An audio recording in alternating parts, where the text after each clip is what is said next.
Assalamualaikum warahmatullahi wabarakatuh. Perkenalkan, saya Herman Maulana Ramadan dengan NIM 22420043. Pada kesempatan kali ini, saya mempresentasikan materi mengenai hukum perjanjian internasional.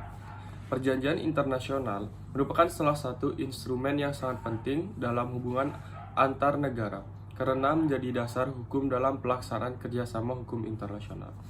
Latar belakang adanya perjanjian internasional adalah karena pada dasarnya tidak ada negara yang dapat berdiri sendiri tanpa bantuan atau kerjasama dengan negara lain.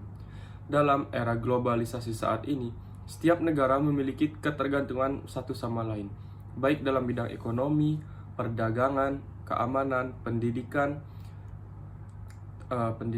teknologi, maupun lingkungan hidup. Oleh karena itu, dibutuhkan suatu aturan yang dapat mengatur hubungan tersebut agar berjalan secara tertib dan memberikan kepastian hukum bagi semua pihak.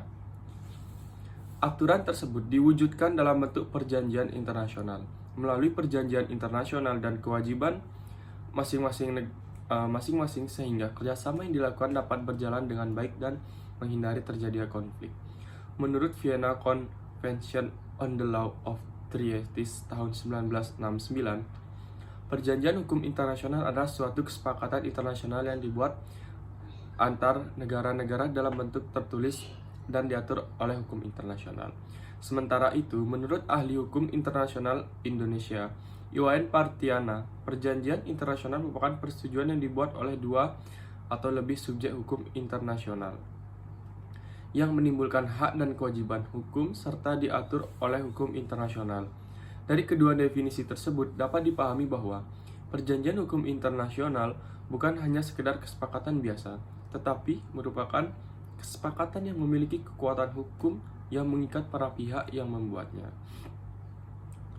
Berdasarkan definisi tersebut, terdapat beberapa unsur penting dalam perjanjian internasional. Pertama, ada persetujuan atau kesepakatan antara para pihak. Kedua, perjanjian dilakukan oleh subjek hukum internasional, seperti negara atau organisasi internasional. Ketiga, perjanjian tersebut diatur oleh hukum internasional. Keempat, perjanjian menimbulkan hak dan kewajiban hukum bagi para pihak yang terlibat. Apabila salah satu unsur tersebut tidak terpenuhi, maka suatu kesepakatan belum tentu dapat dikategorikan sebagai perjanjian internasional. Perjanjian internasional memiliki beberapa fungsi yang sangat penting. Pertama, sebagai sumber hukum internasional yang menjadi pedoman dalam hubungan antar negara. Kedua, sebagai instrumen untuk mengatur hubungan dan kerjasama antar negara dalam berbagai bidang. Tiga, sebagai sarana pembentukan norma hukum internasional baru yang dapat diterapkan secara luas oleh masyarakat internasional. Keempat, sebagai alat untuk menyelesaikan berbagai persoalan global, seperti perubahan iklim, pelanggaran hak asasi manusia, perdagangan internasional, serta masalah keamanan dan perdamaian dunia. Berdasarkan sifat dan ruang lingkupnya, perjanjian internasional dapat dibedakan menjadi dua jenis, yaitu treaty contracts dan lawmaking treaties. Treaty contract adalah perjanjian yang hanya mengatur hubungan khusus antara pihak-pihak tertentu dan biasanya bersifat bilateral. Contohnya adalah perjanjian perdagangan antara dua negara, perjanjian batas wilayah, dan perjanjian kerjasama pertahanan. Sedangkan lawmaking treaties adalah perjanjian yang bersifat multilateral dan dapat membentuk norma hukum internasional yang berlaku lebih luas. Contohnya adalah Konvensi Hukum Laut tahun 1982, Konvensi Hak Anak, dan Konvensi tentang Perubahan Iklim. Dalam pembentukannya, perjanjian internasional melalui beberapa tahapan.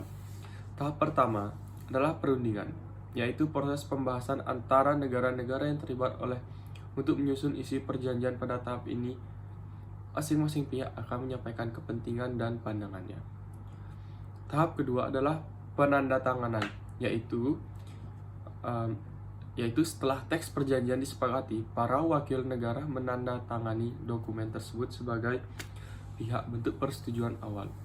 Tahap ketiga adalah ratifikasi, yaitu proses pengesahan perjanjian oleh negara melalui mekanisme hukum nasional. Di Indonesia, ratifikasi dapat dilakukan melalui undang-undang atau keputusan presiden sesuai dengan materi perjanjiannya. Tahap terakhir adalah berlakunya perjanjian, yaitu ketika seluruh syarat yang ditentukan dalam perjanjian telah terpenuhi. Selain ratifikasi, terdapat pula istilah aksesi dan reservasi. Aksesi adalah cara bagi suatu negara untuk menjadi pihak dalam suatu perjanjian internasional tanpa harus menandatangani perjanjian tersebut terlebih dahulu. Sedangkan reservasi adalah pernyataan sepihak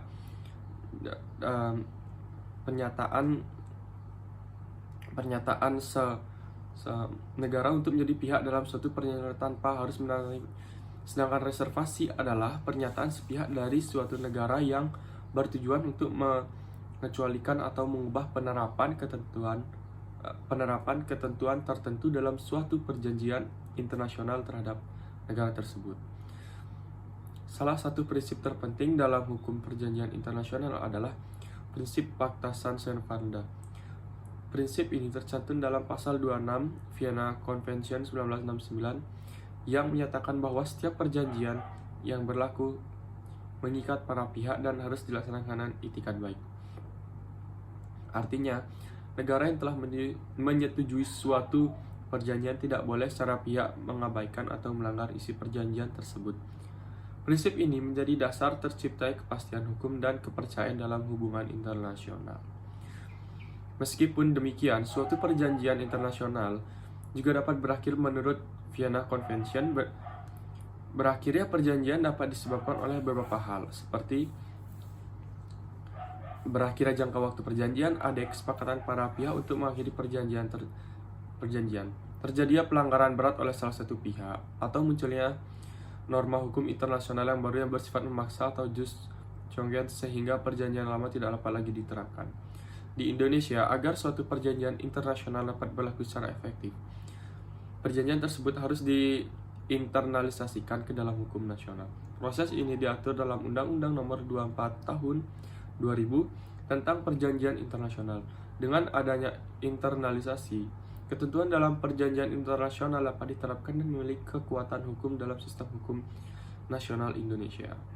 Sebagai kesimpulan, perjanjian internasional merupakan instrumen utama dalam hukum internasional yang berfungsi mengatur hubungan dan kerjasama antar negara. Perjanjian internasional dibentuk melalui tahapan yang jelas, mengikat para pihak berdasarkan prinsip Pacta Sunt Servanda, serta memiliki peran yang sangat penting dalam menjaga ketertiban, stabilitas, dan perdamaian dunia. Oleh karena itu, keberadaan perjanjian internasional menjadi salah satu fondasi utama dalam pelaksanaan hubungan internasional di era modern ini. Terima kasih. Wassalamualaikum warahmatullahi wabarakatuh. Apabila ada kurangnya, saya mohon maaf.